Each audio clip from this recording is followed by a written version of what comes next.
Bang, ini seru banget nih media sosial.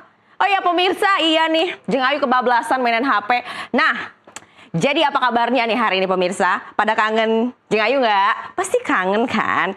Oke, hari ini Jeng Ayu akan bawain tema yang menarik banget tentang nih, scroll-scroll HP.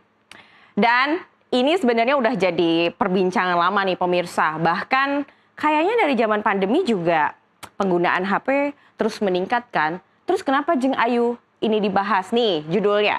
Polemik kecanduan handphone. Jadi sekarang yang bikin candu tuh nggak cuman judi online pemirsa. Nggak cuman dia juga yang bikin candu. Tetapi handphone juga bisa bikin kecanduan. Kenapa tuh?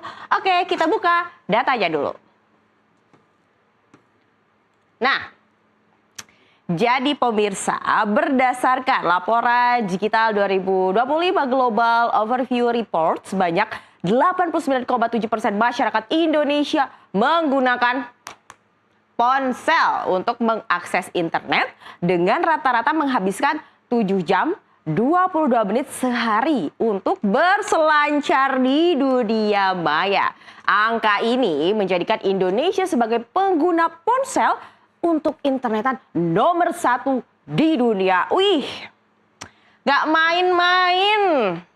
Warga Indonesia jadi nomor 1 di dunia untuk penggunaan handphone, terutama untuk internetan. Ini pemirsa mau senang atau mau sedih ya? Karena nomor 1 di dunia ini, prestasi loh ini. Prestasi banget bisa jadi nomor 1 di dunia. Tapi kategorinya pengguna ponsel untuk internetan. Bayangin, 98,7 warga Indonesia yang kesehariannya scroll-scroll dan gunain handphone. Nah, terus Jeng Ayu, kalau gitu bagus dong. Berarti warga kita tajir-tajir melintir dong. Karena bisa internetan, beli kuota, dan pastinya punya HP. Eits, nggak gitu konsepnya pemirsa. Kita harus sedih karena pemirsa harus tahu nih, ibu-ibu, bapak-bapak, rupanya 35,57% adalah anak-anak di bawah umur. Yang artinya di bawah 16 tahun. Masa sih? Kita buka lagi. Nah, ini dia pemirsa. Lihat datanya. Jadi sebanyak 35,57% anak usia dini di Indonesia sudah bisa mengakses internet. Dan ini adalah data yang sudah dikumpulkan oleh tim Tanya Jeng Ayu bahwa ada rentan umur dari kurang dari 1 tahun sampai ke usia 6 tahun. Bahkan nggak sampai belasan tahun loh pemirsa. Bayangin, ini kalau kita lihat di sini, ganteng, boleh di zoom dong datanya sedikit. Iya, biar ibu bapak-bapak lihat nih di rumah kan ya. Oke, ini data yang pertama, usia kurang dari 1 tahun ada di 4,33%. Kemudian usia 1 hingga 4 tahun ada di angka 33,80%, disusul dengan 5 sampai 6 tahun ada di angka 52,19%. Ah, Jeng Ayu, ini angkanya sedikit. Nggak gitu. Walaupun yang usia kurang dari 1 tahun ada di 4,33, tapi dengan usianya yang kurang dari 1 tahun bisa mengakses internet, ini udah nggak main-main sih pemirsa.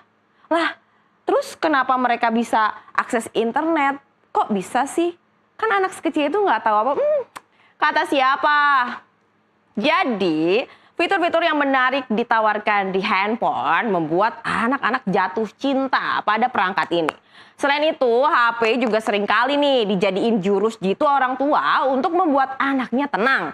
Baik ketika di tempat umum ataupun di rumah. Jadi ibu-ibu, bapak-bapak ada yang kesindir, pasti banyak yang kesindir malam hari ini kan?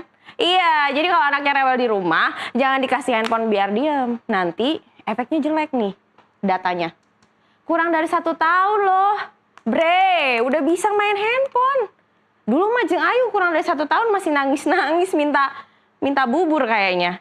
Sekarang udah bisa gini-gini. Ini udah keterlaluan sih. Dan kalau kita lihat datanya juga ini 35,57%, artinya hampir 40% anak usia dini sudah pakai HP. Dan waktu penggunaan terus meningkat. Bahkan nih rata-rata orang Indonesia, tadi kan yang dewasa 7 jam, 22 menit. Anak kecilnya juga sama, 7 jam lebih dari sehari. Dan dampaknya tuh sangat signifikan pemirsa. Nantinya anak-anak yang sangat pintar ini, yang menggunakan handphone ini, bisa mengalami kesepian pada remaja. Dan tentunya sebagian besar waktu dihabiskan untuk game dan media sosial. Bahkan nih ya, kasus anak dirawat karena kecanduan di Surabaya contohnya bisa mencapai 3.000 orang loh pemirsa. Gara-gara kecanduan handphone. Ini nggak main-main. Dan pemirsa, ini udah bahaya banget. Jadi kita harus benar-benar melek terhadap bahaya kecanduan handphone ini. Ibu-ibu dan bapak-bapak di rumah harus tahu ya, bahaya penggunaan handphone di usia dini itu adalah pemakaian gadget ini nih, gadget HP dan internet yang berlebihan nantinya berbahaya bagi otak manusia yang sensitif terhadap radiasi elektromagnetik. Jadi terutama untuk anak-anak yang dalam tahap tumbuh kembang, apalagi nih usia kurang dari setahun sampai 6 tahun, ini lagi masa-masa kemasan loh ini. Sekolah mungkin dari persiapan masuk PAUD, TK, SD, ini otak mereka benar-benar lagi berkembang. Jadi bahaya banget kalau dicekokin ini. Karena nantinya bisa berdampak terhadap kemampuan belajarnya untuk ke depannya. Di garis bawah ini bapak-bapak, ibu-ibu, HP-nya dikurangin. Kita buka selanjutnya. Nah, hal ini sudah disoroti pemerintah dong tentunya karena bahaya yang ditimbulkan. Nantinya nih, ciri-ciri anak-anak yang sudah mengalami kecanduan handphone ataupun gadget, mereka akan sulit untuk membangun relasi dan juga komunikasinya akan menjadi buruk. Anak akan cenderung menarik diri meskipun secara fisik mereka berada di tengah keramaian, tapi fokus pikiran dan emosi mereka lebih tertuju pada gambar dan video yang mereka konsumsi melalui layar handphone. Nah, jadi buat sekarang ibu-ibu bapak-bapak yang anaknya di rumah lagi kumpul-kumpul dia sibuk gini atau begini, udah diambil aja HP-nya. Benar-benar itu berarti udah tanda-tanda anaknya mulai kecanduan. Kemudian nantinya kalau anak-anak sudah kecanduan bisa memicu kekerasan dalam keluarga dan juga lingkungan sekitar. Nah, ini juga yang paling bahaya. Kita tahu beberapa waktu yang lalu sejumlah kasus ekstrim yang terjadi akibat ketegangan dalam keluarga yang dipicu kecanduan handphone. Salah satunya ada anak nih yang tega membunuh ibunya karena gangguan mental yang dipicu oleh penggunaan ponsel secara berlebihan. Bahkan ada anak yang ngamuk ke ibu bapaknya supaya minta dibeliin handphone. Bayangin, sampai bawa celurit dan lain-lain. Ini sih udah kebangetan, udah kriminal banget pemirsa. Selain itu juga ada sekelompok anak yang membakar rumah warga karena meniru konten yang mereka tonton. Lihat, dan saya yakin pasti ibu bapak-bapak di rumah juga tahu kasus yang ini.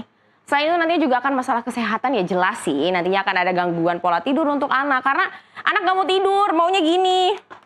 Kayak kita, terus kerusakan indera penglihatan. Nah nanti anaknya begini nih, kayak kacamata. Kayak Jeng Ayu juga kebanyakan scroll nih, apalagi kalau tengah malam jadinya begini nih pemirsa nih. Contoh nyatanya. Kita lanjut lagi. Oh iya, kita bahas ini dulu. Nah, polemik kecanduan handphone ini memang sudah disoroti oleh pemerintah Indonesia. Salah satunya dari Menteri Kependudukan dan Pembangunan Keluarga, yaitu Haji, yang menyebutkan total dari 68 juta anak usia 10 hingga 24 tahun di Indonesia, 34% diantaranya hidup dalam kesepian akibat terlalu sering menggunakan handphone. Ini bahaya nih, ini bahaya banget. Nah, selain itu, ini juga didukung oleh Menteri Komunikasi dan Digital Komdigi yaitu Mutia Hafid karena melihat bahaya kecanduan handphone yang sangat-sangat memberikan dampak negatif, maka Kementerian Komdigi menerapkan PP Tunas atau peraturan untuk anak yang mengatur pembatasan usia internet dan media sosial untuk anak dengan target penerapan penuh pada Maret 2026 yang artinya tahun depan. Bentar lagi nih pemirsa, tinggal menghitung bulan. Nah, semoga aja sih kalau Jeng Ayu ini emang kalau bisa mah ya besok deh langsung diresmiin biar anak-anak itu lebih fokus ke kegiatan-kegiatan yang ada di dunia nyata, bukan di dunia maya lagi. Coba deh sekarang pemirsa tanya anak-anak kecil tuh di mana-mana tuh, kamu cita-citanya apa? Apa sih jawabannya? Mau jadi konten kreator lah, YouTuber lah. Beda banget pas zaman Jeng Ayu dulu masih bocil, isinya apa coba? Kalau pas zaman Jeng Ayu pengennya kayak jadi pilot, jadi dokter, jadi pramugari, jadi astronot bahkan. Tapi kalau anak-anak sekarang udah nggak mau dan nggak kenal yang gitu-gitu. Bahkan pemirsa pernah main congklak, nah permainan-permainan tradisional sama bola bekel, anak-anak yang sana nggak ada yang ngerti. Kalau dulu Jeng Ayu masih ngumpulin batu tuh, main congklak sama temen-temen, main bola bekel, buat bekel tuh si batu-batunya. Sekarang udah nggak ada lagi. Sayang banget kan, padahal itu asik. Kenapa asik? Walaupun itu permainan tradisional, itu akan membangun relasi. Karena mainnya dengan teman, akhirnya ada obrolan, keakraban. Nggak akan ngalamin lonely, nggak akan kesepian. Karena ngerasa punya teman. Oke, kita next. Nih, pemirsa. Jadi, ide pemerintah Indonesia untuk melakukan pembatasan media sosial, khususnya untuk usia penggunaan gadget, itu tuh bukan serta-merta asal ngide gitu pemirsa, enggak. Karena di negara tetangga Australia, kebijakan ini sudah resmi bahwa ada pembatasan penggunaan handphone untuk anak di bawah 16 tahun. Nah, menurut Jeng Ayu ini udah sangat tegas sih, dan semoga ya ini kebijakan dari Australia bisa segera menular ke Indonesia. Oke, kita next. Ini dia. Ini yang ditunggu-tunggu kan pemirsa. Nah, jadi kalau nanya, tapi Jeng Ayu udah nanggung nih karena kan saya sibuk kerja. Jadi anak rewel, biar nggak rewel kalau lagi kumpul-kumpul sosialita, biar nggak cranky anaknya, jadi dikasih HP nih. Nah sekarang udah kecanduan, harus gimana dong? Ini dia. Jadi tim Tanya Jeng Ayu sudah mempersiapkan tips untuk ibu-ibu bapak-bapak di rumah, meliputi tips menghilangkan kecanduan gadget pada anak. Nah, yang pertama, lakukan aktivitas fisik. Yang dimaksud dengan melakukan aktivitas fisik di sini, ibu-ibu bapak-bapak bisa ajak anaknya untuk main bola, mancing. Bapak-bapak suka mancing, ajak anaknya mancing. Itu juga kegiatan fisik, Pak, tenang. Terus ajak anaknya buat masak juga bagi ibu-ibu. Karena dengan melakukan aktivitas fisik, mereka perhatiannya akan teralihkan dan gak akan lagi tuh nyari-nyari gadget ataupun HP. Kemudian atur jadwal bermain. Nah, terkait dengan jadwal bermain, handphone dan juga teknologi sebenarnya baik juga untuk perkembangan edukasi dan pendidikan untuk anak-anak kita. Tapi ingat, jangan dilepas begitu saja. Jadi, di nomor 2 ini, atur jadwal bermain, ibu-ibu dan bapak-bapak masih boleh memperbolehkan anaknya untuk main handphone ataupun gadget, tapi dengan batasan durasi yang jelas. Dibatasi, misalnya dalam sehari cuma 30 menit, atau dalam seminggu cuma boleh misalnya 1 jam atau 2 jam, dibagi harinya, itu nggak masalah. Karena itu penting banget untuk pembatasan dan juga monitoring anak-anak dari ibu dan bapak. Kemudian, dukung hobi mereka. Nah ini nih, ibu-ibu bapak-bapak kalau anaknya lagi suka nyanyi, didukung aja, dipuji. Pujian itu bukan cuman kayak peres atau apa, enggak. Pujian itu justru membangkitkan rasa percaya diri pada anak, sehingga kalau dipuji, anak akan merasa didukung. Dan dia akan memiliki keinginan untuk eksplor lebih nih ibu-ibu bapak-bapak. Jadi jangan pelit yang namanya pujian ya, ingat. Karena itu suatu bentuk dukungan untuk anak Anda. Kalau udah dipuji, ngerasa didukung, dia eksplor lebih, nggak akan tuh kepikiran HP. Malah kepikirannya mau menjelajah hobi baru nih. Seperti poin keempat, jelajah poin baru. Diajak, kenalin yang lain-lain. Misalnya nih, anaknya biasanya mancing sama bapaknya. Diajaklah sama ibunya, dikenalin hobi baru.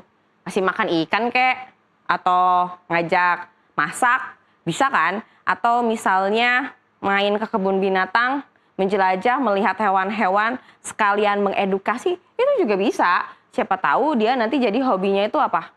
Ya koleksi hewan-hewan misalnya. Oke, yang kelima, jadilah panutan. Ini sih kayaknya yang akan sulit dilakukan oleh bapak-bapak dan ibu-ibu. Karena balik lagi, anak itu meniru kebiasaan orang tua. Ini Jeng Ayu tidak bermaksud menyalahkan orang tua ya. Tapi kebanyakan anak-anak yang kecanduan gadget itu karena kurangnya perhatian dari orang tua dan ketidaktegasan orang tua. Ditambah orang tua tidak menjadi contoh yang baik. Jadi orang tuanya malah ngajarin gini.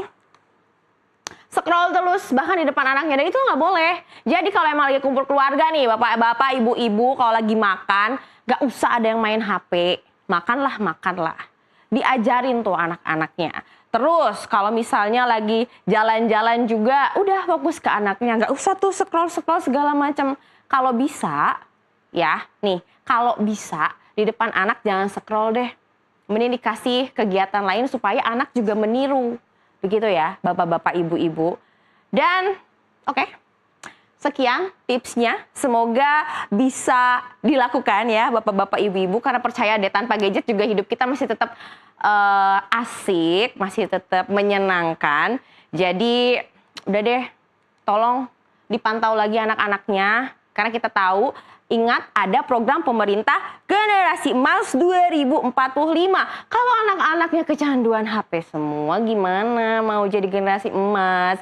Maka dari itu, yuk mari kita rangkul anak-anak kita, mari kita jaga anak-anak kita dengan cara membatasi penggunaan handphone dan gadget, tapi tetap melek dengan perkembangan zaman karena handphone dan gadget juga masih memiliki dampak positif apabila dikelola dengan baik. Nah, udah ya Jeng Ayu malam hari ini. Sampai ketemu edisi Jeng Ayu minggu depan di hari Jumat. Ingat, harus selalu nonton ya pemirsa. Dan jangan kemana-mana, jangan tidur dulu, jangan beranjak dulu. Karena abis ini masih tetap lanjut pemirsa. Abis ini NTV Tonight akan memberikan informasi terkait Presiden Prabowo Subianto yang selesai dari Rusia langsung terbang ke Medan untuk melihat perkembangan dari penanganan bencana di sana. Tetaplah bersama kami.